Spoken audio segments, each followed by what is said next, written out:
You guys gonna lead me in?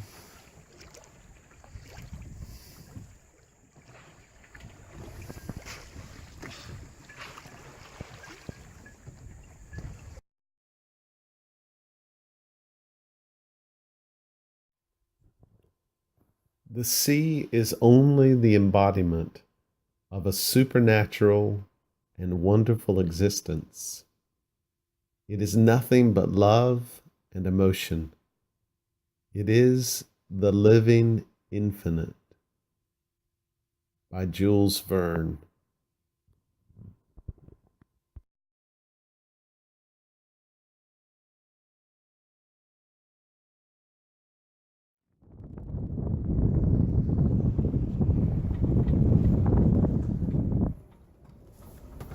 So it's hard to believe that yesterday when I got in, it was like a pond. So I'm out here in the middle of the ocean, but it was like a pond. So that's a taste of the first full day in the Marquesas Keys. So I'm here on one of the rare beaches of the Marquesas, on the northernmost island. I'm on the western end, northwestern end of that island, and this is the second full day of the Marquesas.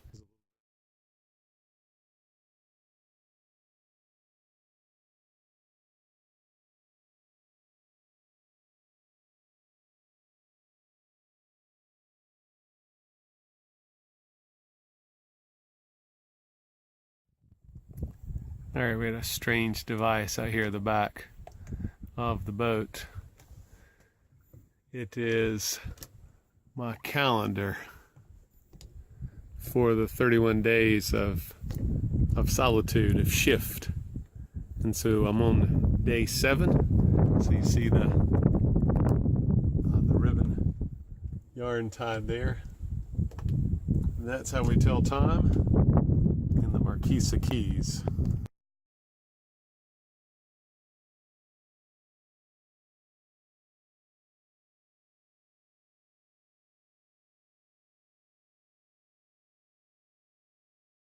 So yesterday was Sabbath, my first Sabbath, and stayed in the boat, on the boat all day, and just took it easy, did some reading, and I baked and ate a cherry cobbler for breakfast, and supper, or at least for my dessert for supper.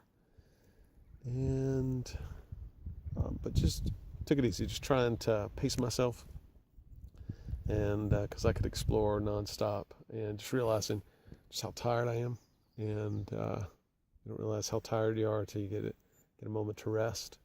So just let my body rest, and my mind rest, and my soul rest.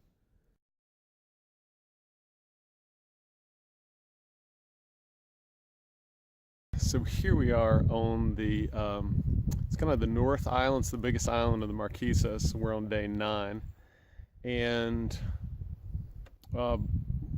the first adventure I made was up to the northwest corner of this island. Now actually I'm on the eastern end of this island, nearest to my anchorage.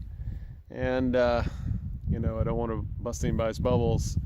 I know you had this idea I'd be living in solitude and really roughing it, but we're kicked back here watching some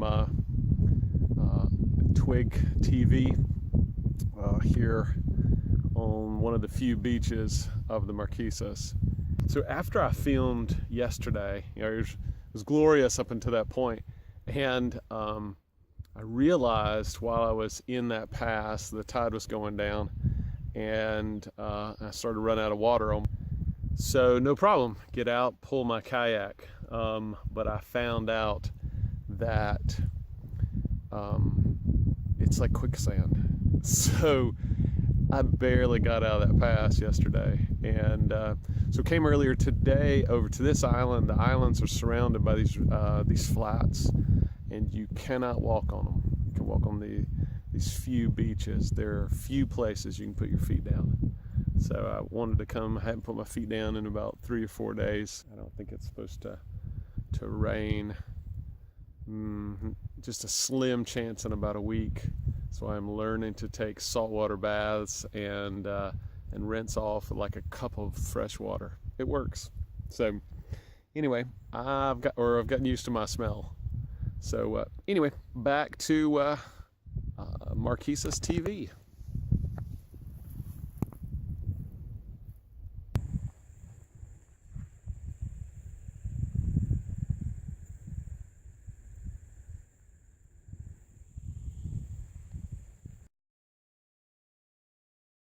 We have landed on another beach here, the Marquesas, kind of southwest from my anchorage, and this is probably one of the longest beaches, this island and the island to the west. But I want to show you something that's washing up. But this is washing up from the I guess from the reef. These like bowls, pretty huge.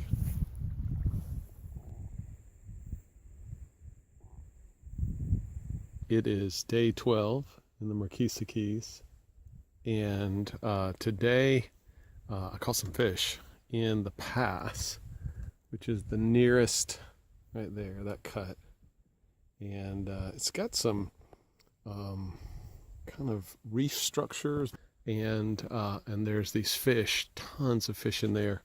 I noticed down on the bottom, and so I caught this mangrove snapper, and it probably was about 15-16 inches, a couple pounds. And there is my fish fillets for the night. And yep, that is the smoke detector. Set the smoke alarm off while I was cooking.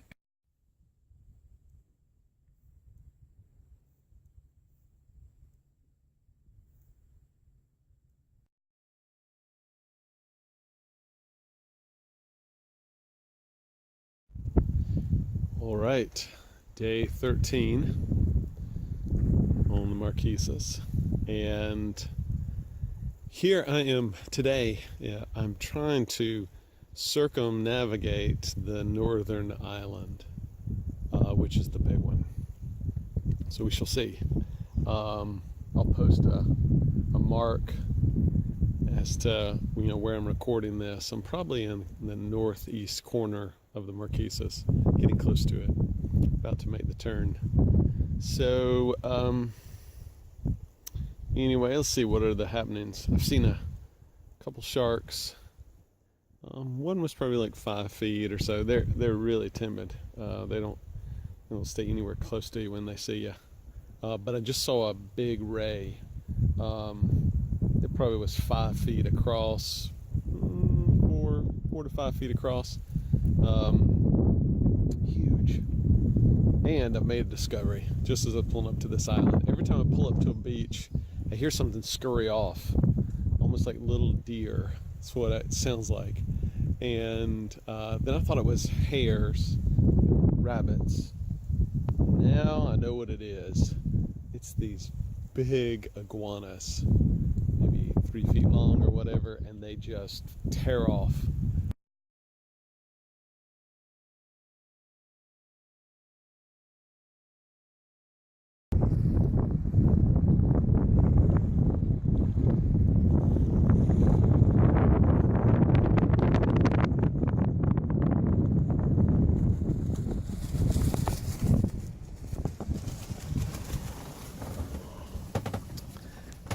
So remember how I said it was like a lake last night or a couple days ago? Well, now it is blowing. So today kind of explored the Gull Islands, and I ended up in the pass, the southeast pass, and had my minnow lure that I was throwing out. It floats, and I have things hit at it occasionally, but really haven't caught much with it. Whole today I hit the pass right at high tide, and the tide shifted and started to go out, and the fish started to feed. Even the snapper were up at the top, like piranha coming after it. But one of my first casts, something huge took it, and I fought him. He pulled my kayak around. It probably was a shark, probably about my size. I never saw him, but fought him for about 10 minutes. Ultimately, the hook broke, the treble hook, that part of the treble hook broke off. But oh my goodness.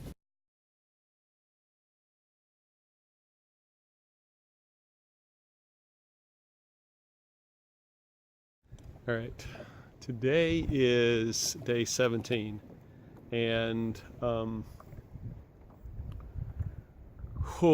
last night, really yesterday afternoon, I talked a little bit about the winds we're building, and they probably were steady 20 knots, which is a little bit more than the 20 miles an hour, and then we were gusting up probably close to 30. And I was right out in the middle, unprotected, and it was just really whipping the boat, and it was hard to relax. So we set off this about noonday, and we pushed off. And when I first came, I kayaked into the eastern pass. And if you remember, I took you up a canal. Inlet into the mangroves, and it goes about a quarter of a mile, and I noticed then that it'd be a perfect hurricane hole. So we're supposed to have this building high pressure for the rest of the week, which means today, Thursday, Friday, and then maybe starting in a weekend by the weekend. And it was just rough, too rough to stay in more than a night and a day. So I'm in my hurricane hole, and I hope that this works. Hope nobody else needs this. But I've got tied up. I'll get in my dinghy sometime and I'll show you. But I'm tied off to the mangroves.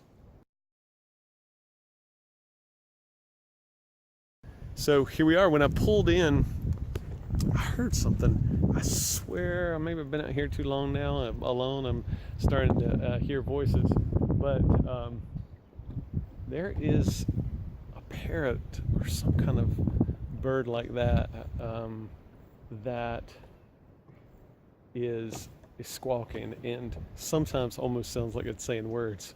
So this, I lost my mind. I'm hearing voices. So here we are. It's just a little bit of nice breeze for us, and looking forward to hunkering down for a few days and taking it easy because I didn't sleep good last night. All right, day 17 in the Marquesas.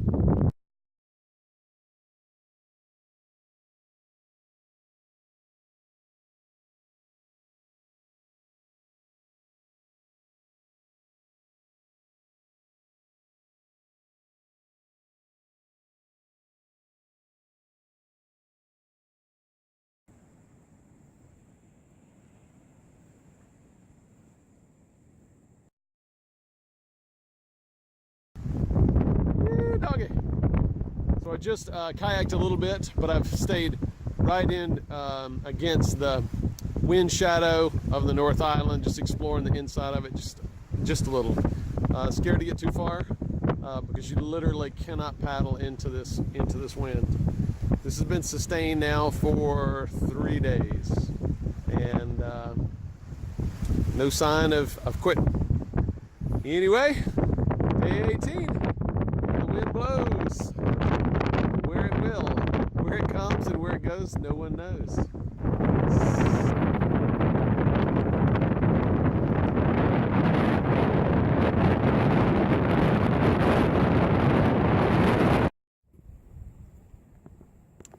All right, day 18 again. And I have just invented a sleep machine.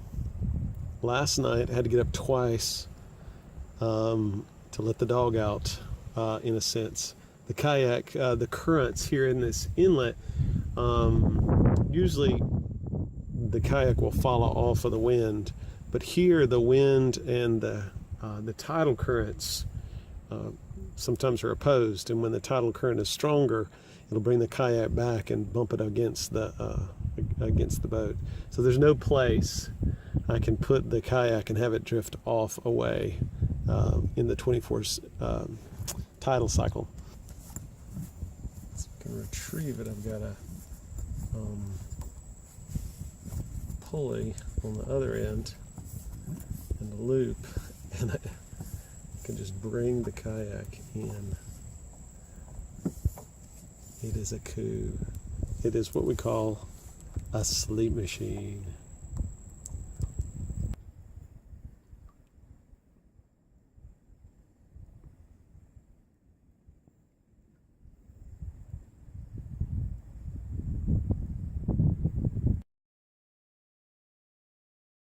I'm just inside the pass in the little inlet, mouth of the inlet, and so just had the day. I can't go far because I can't paddle too far into the wind.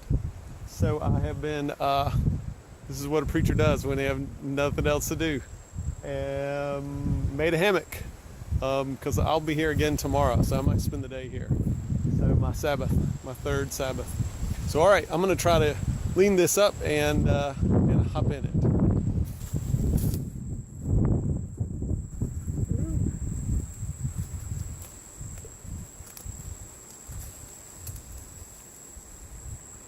Oh, it works. All right, now I'm gonna give you a view. And then that's the view. Pretty sweet.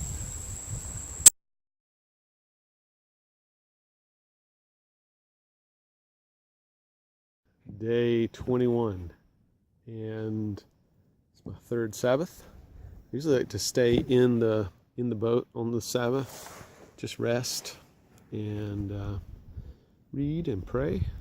But I am so sheltered in the anchorage. There's no wind, so it's unbearable, and no seams are bad. So there's trade-offs, there's no greener pastures anywhere, but it's safe. Wind's starting to moderate this afternoon, and so tomorrow we'll head out to a new anchorage and get a little bit more breeze. So today I came to the Southeast Pass. That's where I'm sitting right now, and just doing a little fishing. Actually, when I came out of when I left the boat, I just paddled a couple strokes out in front of the boat. I saw some fins. It kind of looked like tarpon, but it wasn't a tarpon, and it took my bait. It was probably about 3 feet long, and fought it for a couple minutes, and then I said, "Oh, I can't forget you guys. I'm gonna grab my phone. I kind of got this fish under control. I'm about to get him close to the boat." And I had my phone, it was turning on, I was pulling it out of the Ziplocs, and you missed it. By a couple seconds, you missed feeding a 6 or 7 foot shark, a 3 foot fish. So I was like, oh man, too bad.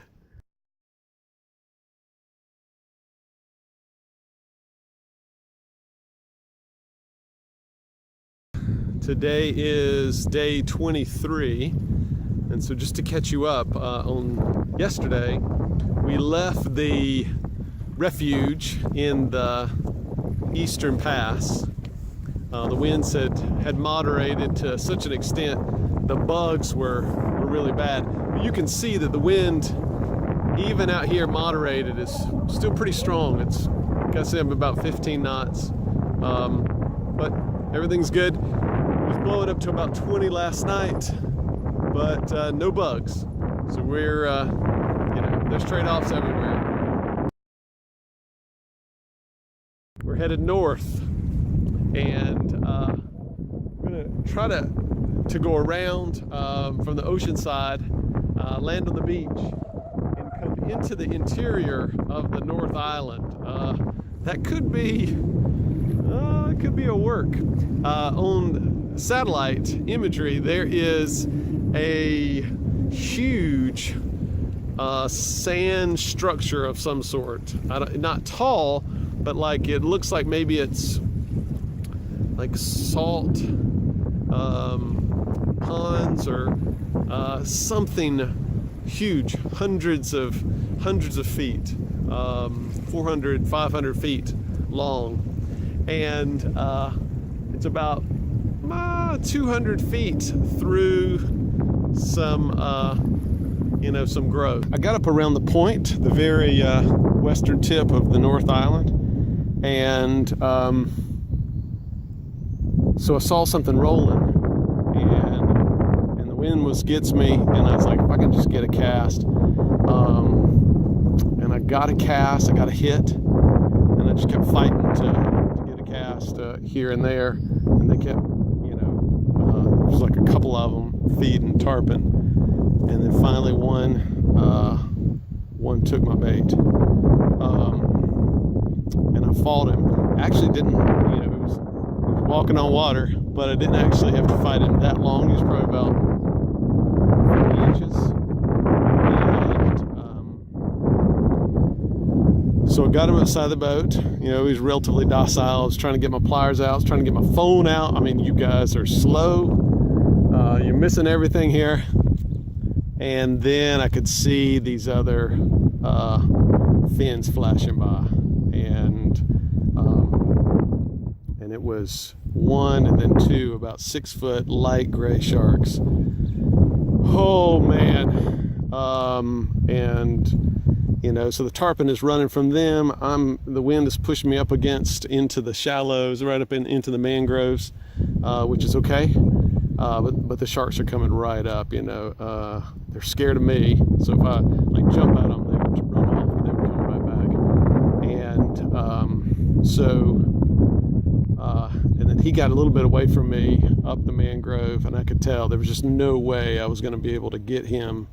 He was either he had to go now, or he was going to be eaten, and possibly me too. So I just popped my line. And I hate to do that. I hate to, hopefully he can kick that lure out of his mouth. But gosh, caught my first tarpon. And we have arrived on the northern beach that's closest to the I guess these are salt flats in here. All right, and we are we've got our people are gonna laugh and it's gonna hurt my feelings, but we have our snake boots. Do not throw away those orange juice cartons. They can be used for water containers or moon boots. Yes, people, we are ready to go. So the question I have, they have quicksand around here? Oh, they do on Gilligan's Island. All right, we've tried several attempts to penetrate into the band, a couple hundred yards of 100 feet of growth, and just can't penetrate it so far. It's the ocean. It's probably ain't gonna work, but this is the tallest palm that I can, what kind of tree you call this, that I can find. And there's a bigger one just over, but I don't think I can get to it. So I'm gonna try to climb this and just see what kind of view we got up there. It'll be fun trying. I'll take you with me. All right, can't hold on long. Quick view. Back down we go. After numerous attempts, we have not been able to penetrate to the interior of the island, but it was worth a shot. So All right, it's been an adventure nonetheless. Not all adventures are about the destination. All right, that's day 23.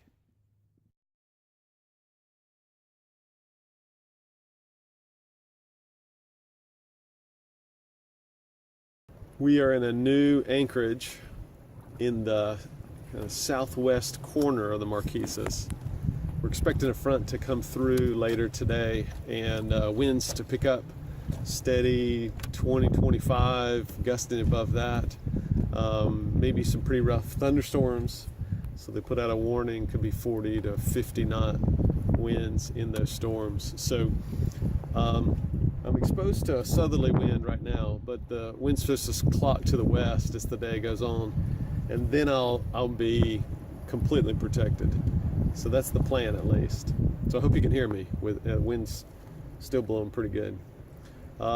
We left this morning at high tide. Just before high tide was at 9 o'clock, and it's taking us about 2.5 hours to get here. It was a fight. And at one point there was a fisherman, and we were coming in together, and he was moving so slowly, and I knew I was moving slowly, just battling the waves and the wind.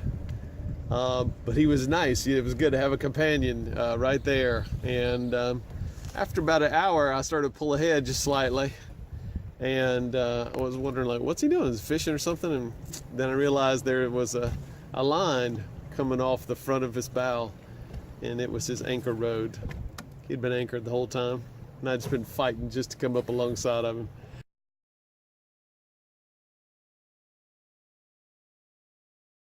All right, day 25. We're staying on the boat. Cooked pancakes this morning, and now are experimenting with donuts. I'm on to something. All right, I recommend them. Bisquick donuts on a boat.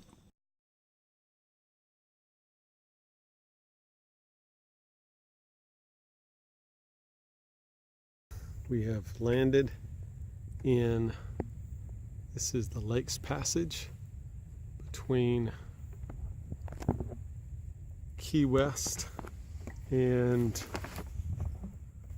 the Marquesas, and this is Woman Key here. I lied, said that we were anchored. The currents started to flow back, or at least go to slack tide. It was flowing westward as water was leaving the Lakes Passage, but a northeast breeze started blowing up in the evening, and we're low on gas. So we are going to try to go, we are presently doing it, go across this widest part of the Lakes Passage here in the evening.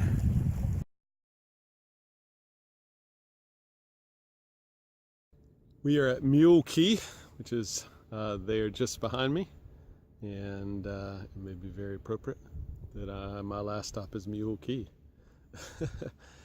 So tomorrow I'll take the mast down tonight, and tomorrow we'll make straight for Key West. I'll turn a little bit, and behind me there is Key West, and it's Memorial Day weekend. It is crazy, but I'm pretty secluded here, just out on the edge of the wildlife refuge here at the Lakes Passage. It's gone well until I lost fourth gear in the transmission. So pulled over, got some transmission fluid, and it looks like I have a leak. It's not a slow leak. So I'm drinking Gatorade, and the car is drinking transmission fluid, and we're just trying to take it easy. We're in no rush and making our way slowly home. So the adventure continues. Day 28, day 29, and we are home. So I've mostly been doing just travel log, And as my time is drawing near here at the Marquesas, I wanted just to stop and try to put into words this experience. The first thing that struck me when I arrived was just the awesome silence. Anchored in the middle, and it was the indeed the quiet place, the greatest sense of solitude in my life. And I really have appreciated that this is a gift that many people, and the Lord moved heaven and earth, and especially my family, have sacrificed so that I could do this. And just to everyone, thank you. People will ask, was it difficult? It has not been difficult, and it has been difficult. I haven't had a sense of being alone. I've had just a sense of the Lord with me, and that's been a gift. Sometimes I've said, okay, Lord, I need a little space, and the Lord's gracious with that too, and understands that. So this has been a gracious time with the Lord, and sweet, sweet times. But it's also been difficult. And it's not been difficult in the sense of missing, of being homesick, or the solitude being difficult in the sense of being away from people. What has been difficult is living with the one person that is here, and that's me. And so just having to deal with yourself, and having to listen to all of my thoughts.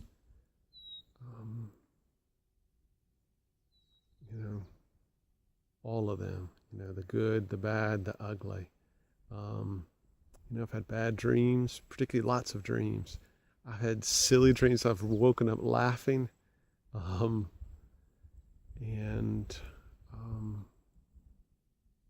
I've woken up angry. So just, the landscape of this trip has not just been the Marquesas, but has just been also the landscape of my mind and my soul. And that's probably the hardest thing, is just to deal with the truth of yourself. I have missed folks. I've missed my family, and I've missed a lot that's happened in their life this month. A lot happens in a month. Sometimes I wonder, is the world still there? What else? Another thing that I've noticed is, I've been alone with the Lord, and at the same time I haven't been. What's interesting is I have thought of probably many of you, and who are watching this video blog, and I've tried to make that a prayer, as I'm trying to be with the Lord, as you come into my thoughts, to bring you before the Lord. And that's another thing in the solitude, is just how often thoughts of you come up. I've met hundreds of people, and so in that sense I haven't been alone either.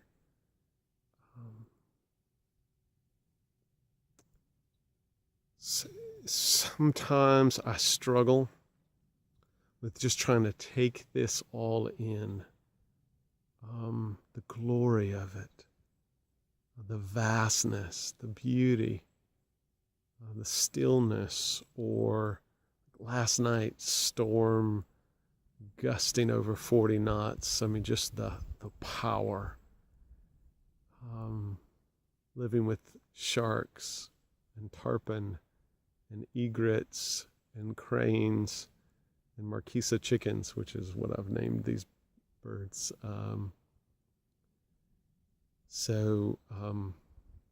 just being immersed in creation and being overwhelmed by its vastness and its beauty. What else would I say? I think part of, at the heart of the trip was desiring a new place of intimacy with the Lord. And I think I think that is like a big moment. And if you were to ask, well, did a big moment happen? And I'd have to say, I don't know. There have been these sweet, tender moments, but it's been organic. And I've just heard the Lord saying, you have to let this flow, and you have to let this happen naturally. And so as many of you know, my favorite scripture book of the Bible is the Song of Songs, this love song between God and his people. And I flipped it during this trip, and I'm taking the voice of the man and letting the Spirit of the Lord take the voice of the woman, and it just opens up new revelations. And there's a part in that where she says, it's in the first chapter, and she experiences just this incredible delight. She says, he laid down beside me. He lay his head upon my breast. And that scripture has really spoke to me. And that everything happens by just choosing the Lord. We don't have to make this thing happen. This relationship and this the ripening and maturing of our relationship with the Lord, that it happens as we choose to lay down beside the Lord, to lay down, to stop striving, to stop doing, to stop proving, and just lay our heads on her chest and listen and bask and experience God's love for us. Experience, revealed in Christ and experienced through the Spirit here and now.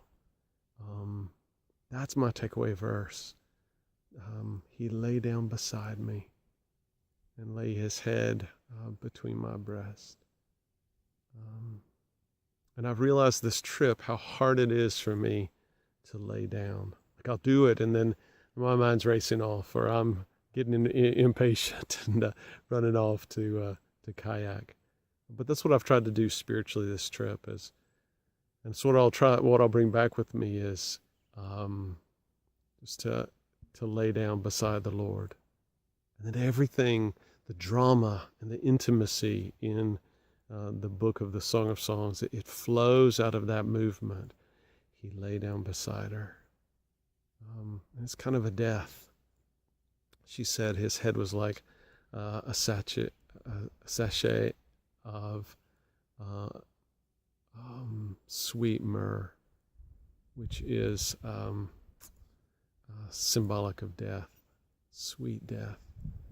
It's a dying, to grow in the Lord, right? To draw closer to the Lord. It's not like we have to even grow closer. The Lord is already intimately near, but to meet the Lord involves death. And I hear that in the laying down myself, laying down my striving, laying down my ambitions, laying down my expectations, my desires, my will, just trusting, laying down beside the Lord. So anyway, that's been the Marquesas for me. How I ended up stumbling upon this place, it really was the Lord. The Lord and God's people gave this to me, and my family gave this to me as a gift. So thank you.